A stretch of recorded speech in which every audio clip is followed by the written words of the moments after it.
مسند صدارت پر رونق افروز استاد گرامی وقار خلیفہ حضور تاج الشریعہ شیر اہل سنت جامع معقول منقول حضرت علامہ مفتی شہزاد علم صاحب قبلہ مدد اللہ العالی والنورانی اور آپ ہی کے پہلو میں تشریف فرما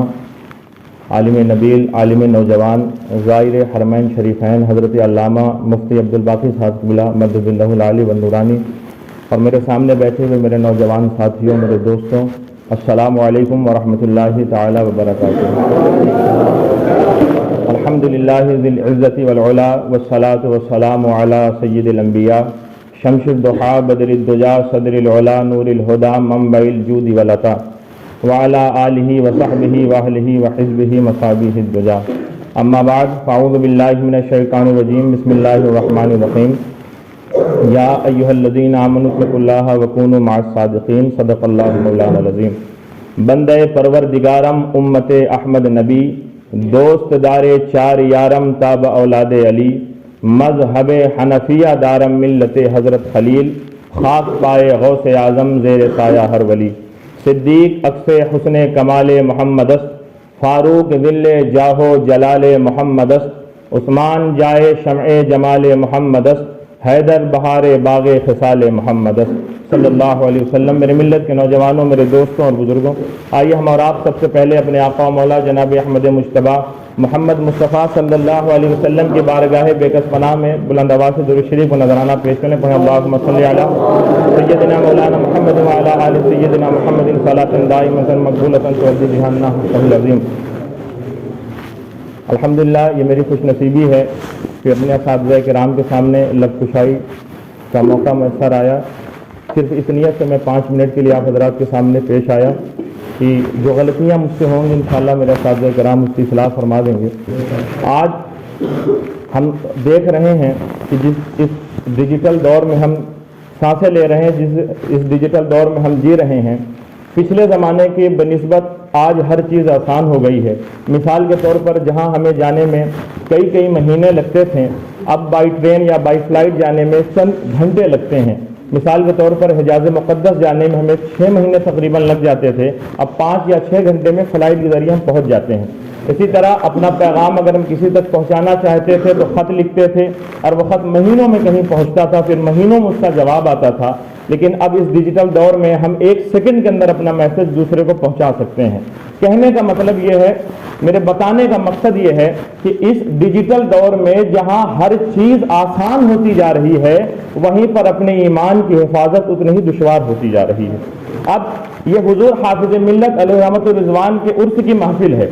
تو حضور حافظ ملت رحمۃ اللہ تعالی علیہ کے دیگر کارناموں کو بیان کرنے کے ساتھ ساتھ، آپ کی کرامات بیان کرنے کے ساتھ ساتھ، آپ کے اور دیگر اوصاف بیان کرنے کے ساتھ ساتھ یہ بھی بیان کرنے کی ضرورت ہے کہ حضور حافظ ملت کا تسلط فی الدین کیسا تھا، تاکہ دنیا جان جائے کہ حافظ ملت نے اسی مشن کا درس دیا ہمیں جس مشن کا درس بریلی کی امام محمد رضا خان نے دیا کہ دشمن احمد پہ شدت کیجئے، ملحدوں کی کیا مروت کیجئے، غیظ میں جل جائیں بے دینوں کے دل، یا رسول اللہ کی کثرت کیجئے۔ حضرت مولانا عبد المبین نعمانی صاحب کی ایک کتاب ہے حافظ ملت بحیثیت پیکر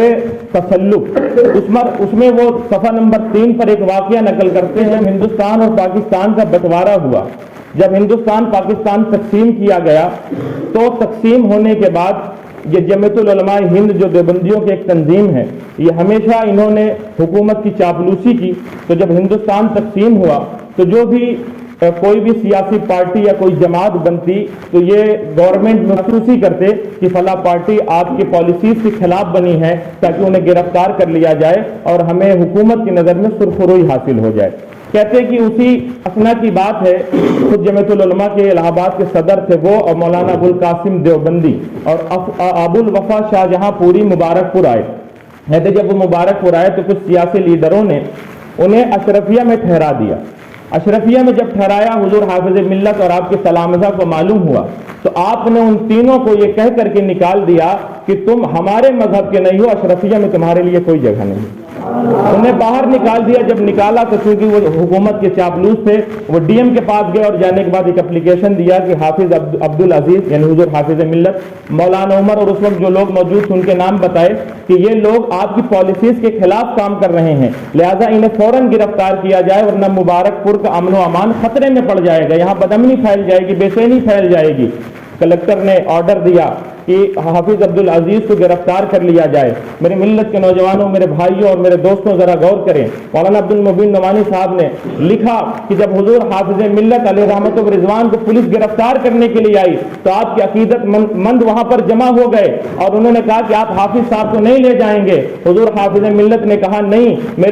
اپنے عقیدت مندوں کو مخاطب کر کے کہا نہیں, انہیں لے جانے دو تاکہ میں دین کی حفاظت کے لیے جیل چلا جاؤں, تاکہ سید سجاد کی سنت ادا ہو جائے, تاکہ امام زین العابدین اور امام اعظم ابو حنیفہ کی سنت ادا ہو جائے. حضور حافظ ملت نے کیا پیغام دیا کہ ہم جیل تو جا سکتے ہیں, ہم صعوبتیں اور مصیبتیں تو برداشت کر سکتے ہیں, لیکن صلح کلیوں سے, دیوبندیوں سے, مرتدوں سے اتحاد نہیں کر سکتے. لہذا اگر آج کوئی حافظ ملت کے مشن کا نام لے اور کہے ہم حافظ ملت کے مشن کے پہرے دار ہیں, ہم حافظ ملت کے مشن پہ کام کر رہے ہیں, اور اس کا عالم یہ ہو کہ دیوبندیوں کو مدرسے میں بلا کر کے انہیں ناشتہ کرائے, پانی پلائے, کھانا کھلائے اور حیدرآباد میں جا کر کے دیوبندیوں اور صلح کلیوں کے ساتھ اسٹیج شیئر کرے اور کہے ہم حافظ ملت کے مسلک کے نگہبان ہیں. نہیں, حافظ ملت نے اپنے کردار سے یہ بتا دیا کہ ان کا مسلک اور ہے, ہمارا مشن اور ہے. حافظ ملت نے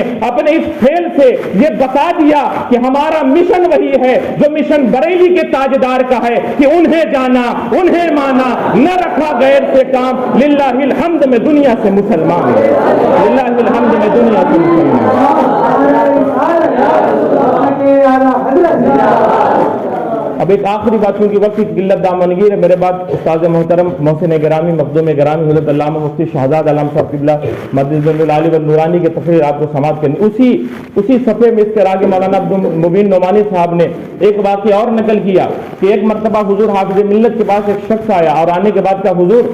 ایک لڑکی کا نکاح پڑھانا ہے, حضور آپ چلیں, مبارک پور کا معاملہ ہے, آپ نکاح پڑھا دیں. حضور حافظ ملت گئے, اپنے مطابق آپ نے تحقیق کی تو کچھ ایسی خرابیاں نہیں نظر آئی, آپ تشریف لے گئے. لے جانے کے بعد آپ نے نکاح پڑھایا اور نکاح پڑھانے کے بعد آپ جب واپس تشریف لائے تو آپ کو معلوم ہوا کہ وہ لڑکا جو بارات آئی تھی وہ لڑکا جو ہے بد عقیدہ ہے, اس کا عقیدہ ٹھیک نہیں ہے. جیسے ہی آپ نے یہ سنا آپ واپس تشریف لے گئے اور بھری بارات میں آپ کھڑے ہو کر کے آپ نے ارشاد فرمایا کہ مجھے معلوم نہیں تھا یہ لڑکا جو ہے عقیدہ اس کا ٹھیک نہیں ہے, میں اس نکاح کے باطل ہونے کا اعلان کرتا ہوں, یہ نکاح نہیں ہوا اور یہ نکاحانہ پیسہ بھی میں واپس کرتا ہوں, یہ لڑکا عقیدے کا ٹھیک نہیں ہے, لہذا اس کا نکاح نہیں ہوا ہے. حافظ ملت علیہ رحمت و رضوان کو کچھ لوگوں نے کہا کہ حضور یہ سب معاملہ یہاں پر کیسے مدرسہ چلے گا, کیا ہوگا؟ حافظ ملت نے کہا نہیں, دین کے معاملے میں کسی کے روح رعایت نہیں. اب آپ نے کیا غور کیا کہ حافظ ملت نے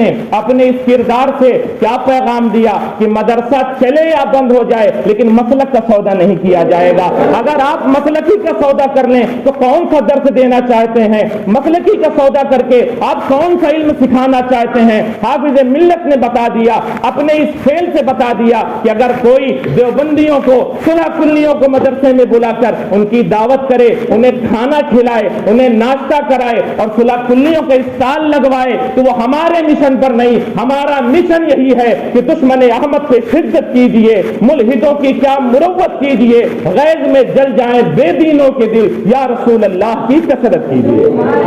خوب کی